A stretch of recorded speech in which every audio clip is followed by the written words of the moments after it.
नमस्कार, मैं संतोष सिंह और आज हम बात कर रहे हैं नीतीश कुमार के उस शराबबंदी की, जिस शराबबंदी ने गांव-गांव में एक पैरेलल इकोनॉमी खड़ा कर दिया है।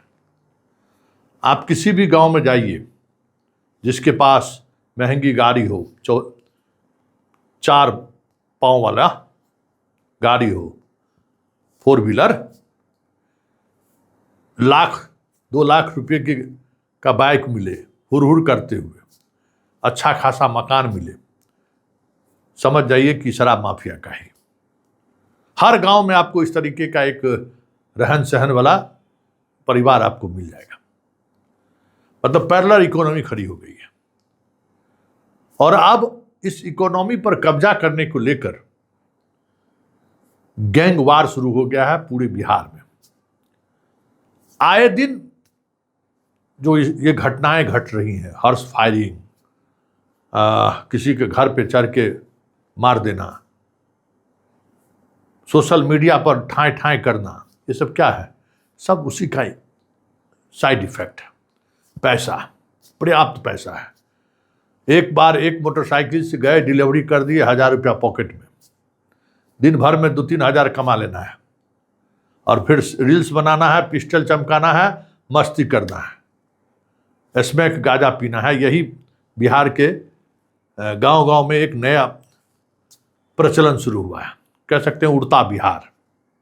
कभी हम लोग उड़ता पंजाब का सिनेमा देखते थे, पढ़ते थे, अब वो भी उड़ता बिहार का है। आज हम इस पूरे मुद्दे पर एक जिले को उदाहरण के तौर पर हम आपके सामने ला रहे हैं। समस्तीपुर जिला मेरा खुद का जिला है और शराब सिंडिकेट के मामले में पहली बार पुलिस आज 5-6 साल पहले जब एक शराब माफिया का पीछा करना शुरू किया था तो 47 से मार दिया था एक सब इंस्पेक्टर को। कितना मनोबल बढ़ा हुआ है उस दौर में। अब समझिए कि अब तो पैरेलल सरकार ही चला रहा है।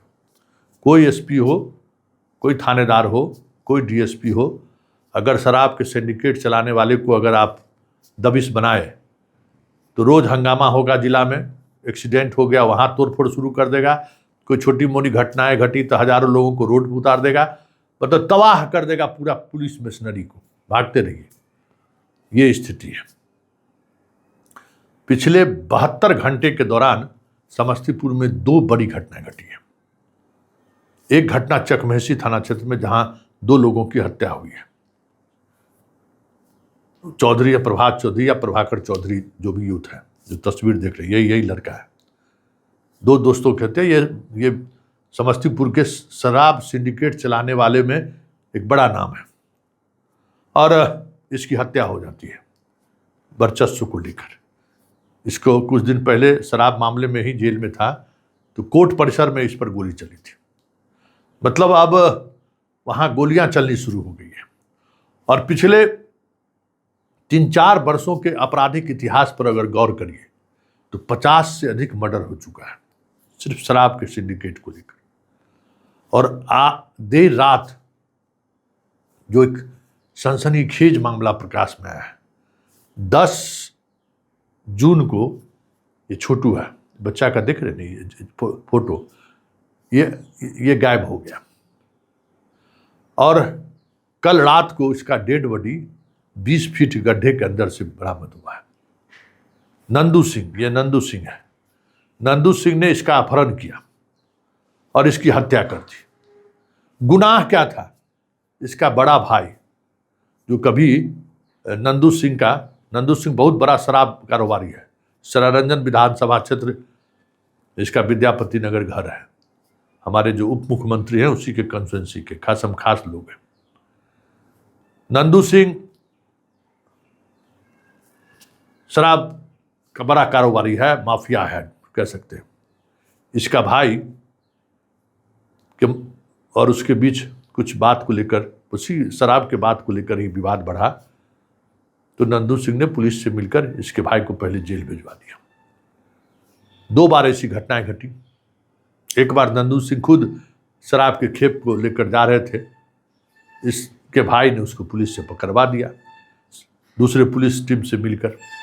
कितना मैनेज कीजिएगा, हर जगह अपना अपना गुट होता है, पुलिस टीम में भी पकड़ा दिया। और जेल से छूटा उसके इसके छोटू के भाई को तो वो कुछ नहीं कर पाया, लेकिन छोटू अब छोटा बच्चा घूम फिर रहा था, इसका अपहरण कर लिया और अपहरण करके इसकी हत्या कर दी और हत्या करके 20 फीट गड्ढा में इसको दफना दिया। 3 दिन पहले वो सिलेंडर बोला है। और बताइए, इस बीच हंगामा हुआ, सड़कें जाम हुई, पुलिस कान पर जू तक नहीं रहेगा। इसका जो आईओ है, इस केस का जो आईओ है, उत्तम सिंह या कुछ नाम है, कोई सिंह है, फोन कॉल्स में दर्जनों फोन कॉल्स हैं जो समस्तीपुर के हर किसी के मोबाइल पर सुना जा सकता है। पैसा उगाही का एक छोटा सा क्लिप हम भी आपको सुना देते हैं। हमें लगता है कि एसपी साहब से लेकर डीजीपी साहब जरा इस आईओ को देखिए कर क्या रहा है, किस तरीके से अपहरण जैसे संवेदनशील मुद्दों को भी ये दूसरे तरीके से निपटा रहा है। क्योंकि सब शराब सिंडिकेट में तो पुलिस की सहभागिता है ही ना। तो जरा उस ऑडियो को आप सुनिए। जी सर। हाँ जी सर। अरे फोन किए थे आपको कि आपको आवेदन एक हम लिखवाए थे जी जी कि मेरा भतीजा रंजीत कुमार खेत पटवन करने गया था, तो वहां से फलना फलना उठा लेके गए थे। जी जी जी सर। तो वो आवेदन आप हमको कहाँ व्हाट्सअप किए हैं? वो भी सर किए हुए हैं। नहीं किए हैं, आप ही किए हैं कि मेरा बच्चा पैसा मांगा से नहीं दिया से घर से गायब हो गया। अच्छा अच्छा, वो भी सर अभी तुरंत हम भेज देते हैं। तो वो ना कीजिएगा, मेन तो वो ना है, इसको तो आप गौन कीजिए, ये बात कहिएगा कि हम पहले ये आवेदन दिए थे। हाँ हाँ, अब आप जो ऊपर मेल कीजिएगा तो उसमें कहिएगा कि थाना में बार बार टॉर्चर किया गया, जिससे हमारा मानसिक संतुलन खराब है। कभी ये आवेदन दो तो कभी वो दो, तो कभी कागज ले ले, कभी वो कागज ले ले। सुनिए ना, अभी हाँ। अभी क्या किया है ना कि अभी हाँ। तीनों को, रमेश को जो कल लड़का था, रमेश विजय, हाँ। हाँ। वो दोनों को उठा के ले गए थाना पे। थाना वाला? हाँ। आप ऊपर कहिए कि हद हो गया, बिना डीजी के कहे हुए नहीं होगा। अभी ये वही ना सर, हद से ज्यादा हो गया है। 4 दिन से बराबर उठाओ उठाओ, जेल भेजो, पकड़ो, पैसा लो, छोड़ो, पकड़ो, ये बात कहिएगा आप चुपचाप। 4 दिनों से तमाशा बना के रख दिया गया है। तमाशा की सर, पूरे अभी पूरा मतलब दोनों को उठा के, और संजीत को भी बुलाया जा रहा है। बोले तुम जाओ थाना पे। ना मत जाओ, कोई मत जाओ। नहीं नहीं। अच्छा, तो ये दोनों को ही खाली भेज देना। हाँ, मत जाइए। ठीक है सर। उसको बुलाया है कि उठा के ले जा रहा है? दो को तो उठा के लेके जा रहे हैं। हाँ, बुलावे तो मत जाइए। ठीक है सर। अब मत जाइए, इस चीज को संज्ञान मत दीजिए। अब ऊपर कहिए कि बार बार हद हो गया ना, कि बार बार ले जाकर बंद कर दे रहे हैं हमारे आदमी को, धमकाया जा रहा है, अति किया जा रहा है। ठीक है सर, वो भी आवेदन सर हम आपको भेज रहे हैं सर। हाँ, 4 दिन 5 दिन से हमारे आदमी को कभी बंद करता है, कभी छोड़ता है, कभी बंद करता है। ठीक है सर। ऐसे बताइए सब। सुन लिए, ये कार्रवाई करने के बजाय 10 जून को इस बच्चे का अपहरण होता है, कार्रवाई करने के बजाय ये लोग डील कर रहे थे कि दोनों को बीच किसी तरीके से कंप्रोमाइज करा देना है। और ये नहीं हुआ। स्वाभाविक तौर पर किसी का बच्चा लापता है और इतने दिन से लापता है, और अंततः कोर्ट में नंदू सिंह सिलेंडर बोलता है। और उसके सिलेंडर बोलने के बाद पुलिस जब पूछताछ करती है, जब सीनियर अधिकारी पूछताछ कर रहे, तो उन्होंने बताया कि हमने हत्या करके फलाने, हम अपने ही खेत के 20 फीट नीचे ज़मीन में हमने उसको गाड़ दिया है। जेसीबी से उस ज़मीन का खुदाई हुई, इस बच्चे का लाश मिला। मतलब शराब किस तरीके से जी का जंजाल बन गया है। गांव गांव में तो होम डिलीवरी हो ही रहा है, सरकार को 15,000 करोड़ का नुकसान हो ही रहा है। और इस नुकसान के साथ साथ हर गांव में एक पैरेलल शराब माफिया खड़ा हो गया है।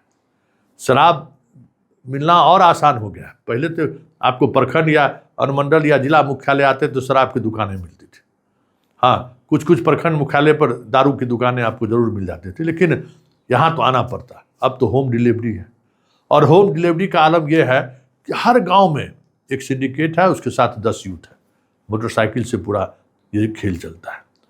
और समस्तीपुर में हाल ही के दिनों में तलवार से काट के मार दिया था एक युवक को, वो पंडित जी को खानपुर में। उसके पीछे भी शराब सिंडिकेट था। एक गुरुजी पढ़ाते थे रोसड़ा में, उसको पीट पीट कर मार दिया। बाप रे बाप, आप सोच नहीं सकते हैं किस तरीके से पीट पीट कर मारा होगा 20 को 25 को लड़का। क्यों? तो वो गांव में शराब बेचने का विरोध कर रहा था। मतलब पिछले 2-2.5 साल से समस्तीपुर के आपराधिक इतिहास को अगर आप देखिएगा तो हत्या पर हत्या, हत्या पर हत्या, और हर हत्या के पीछे शराब का सिंडिकेट, शराब का काम है। अब तो अपहरण होना शुरू हो गया है। ये पुलिस के लिए बड़ी चुनौती है और सम्राट के लिए भी। खोल दीजिए, इससे कोई फायदा नहीं हो रहा है।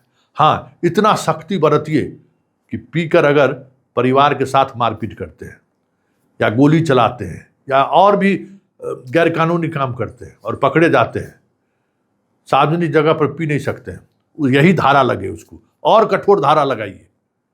लेकिन ये जो शराबबंदी की जो बात है ना, अब ये एक अलग तरीके के अपराध की दुनिया में बिहार को यूथ को धकेल रहा है। हर गांव में अब स्मैक और चरस जैसे ड्रग्स का प्रवेश होने लगा है और यह बिहार को दोहरा नुकसान पहुंचा रहा है। इसलिए अब नए सिरे से शराब के बारे में सरकार को सोचना चाहिए।